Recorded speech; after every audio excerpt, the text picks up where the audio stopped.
In the last video, I talked about Dorothy Sayers' watertight bulkheads, the great defect of modern education which teaches students subjects but fails to teach them how to think.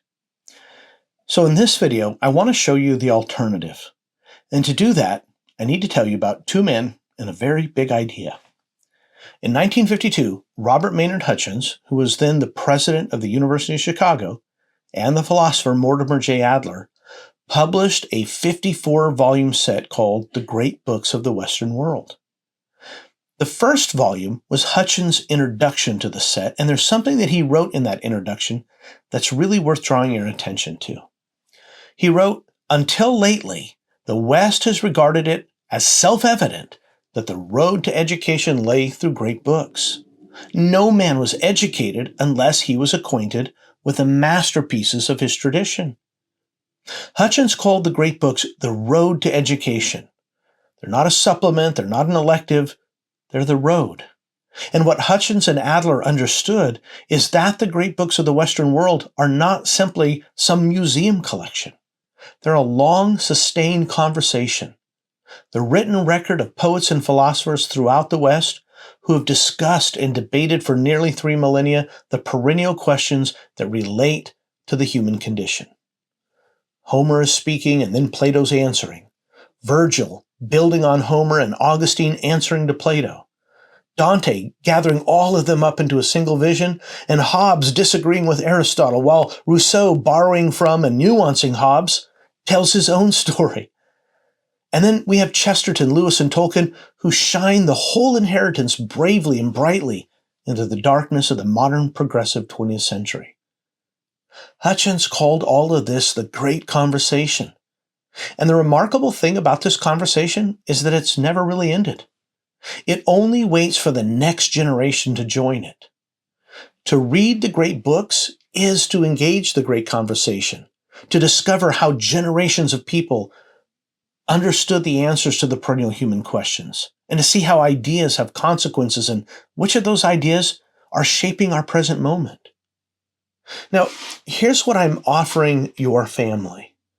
My Great Conversation course is a 6-year integrated humanities course for students who begin at 12 or 13 years old.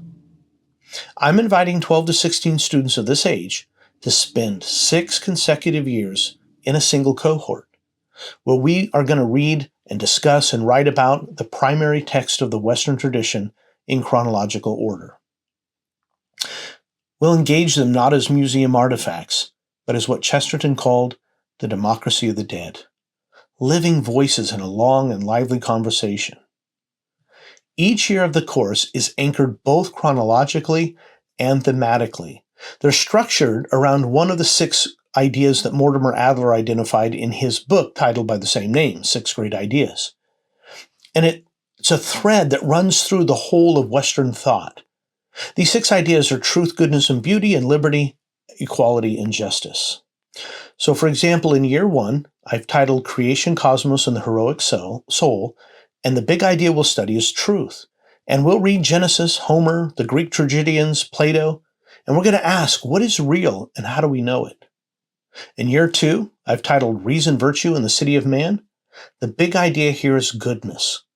We're going to read Plato's Republic, Aristotle, Virgil, Cicero, and the New Testament. We're going to ask the question, what is virtue and how is it cultivated? In year 3, Faith, Reason, and the City of God, the big idea is beauty. We'll read St. Augustine and Boethius and Aquinas, Dante, and Chaucer, and the Beowulf poet. We're going to ask the question, what is transcendent and how does it draw us? In year 4, Renaissance, Reformation, and the collapse of Christendom, the big idea is liberty. We'll read Erasmus and Luther and Calvin and Shakespeare and Milton and Pascal and Rutherford. And we're going to ask, what is freedom and what does it cost? And then in year 5, Revolution, Romanticism, and the Modern Self, the big idea is equality. We'll read Locke and Burke and the Federalist Papers, Tocqueville, Dostoevsky, and Nietzsche and Kierkegaard. What does it mean for all persons to bear dignity? And finally, in year 6, Postmodernism and Cultural Recovery, the big idea is justice. We'll read Chesterton and Eliot and Lewis and Tolkien and O'Connor, Orwell, Solzhenitsyn, Pieper, and Sowell. What do we owe one another? And on what basis is the big question. And along the way, students are going to study the flow of big ideas all throughout the historical narrative. For example, how was beauty conceived in Athens, transfigured on a cross in Jerusalem, and encoded into Gothic cathedrals, and then fragmented in the modern era? History, geography, civics, economics, art, music, architecture, even some astronomy and natural science, all of it synchronized to the civilization that we're reading, because that's how tradition actually holds together. Now, let me tell you about the part that this course, I believe, matters the very most. It's the part almost no other program offers. The students who begin this course together will finish it together. The same cohort, 6 years. And why does that matter? Because the great conversation can't be had alone. And it can't be had well with strangers. Students who join this cohort will learn to read with increasing depth and breadth. They'll learn to write with increasing sophistication. They'll reason with increasing vigor and speak with increasing eloquence.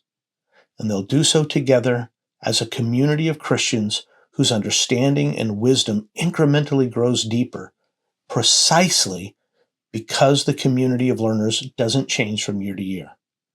By year 4, these students will share an intellectual vocabulary, and by year 6, when they read Nietzsche, they'll answer him with Plato and Augustine that they read together in all the years before. And that's what it means to join a conversation rather than simply take a class. By the time a student graduates from the Great Conversation, he or she will have read more primary texts deeply, written more substantive prose eloquently, and engaged with the perennial human questions more seriously than the vast majority of students entering America's finest universities. More importantly, students who complete this 6-year course of study will know how to think wisely, act virtuously, which is really the only kind of education worth committing 6 years of their life to. In the next video, I'm going to get really practical and talk about the weekly schedule, the credits, the reading load, the writing that your child will produce, and exactly what this course covers so that you can see how it fits into your family's plan. I'll see you in the next video.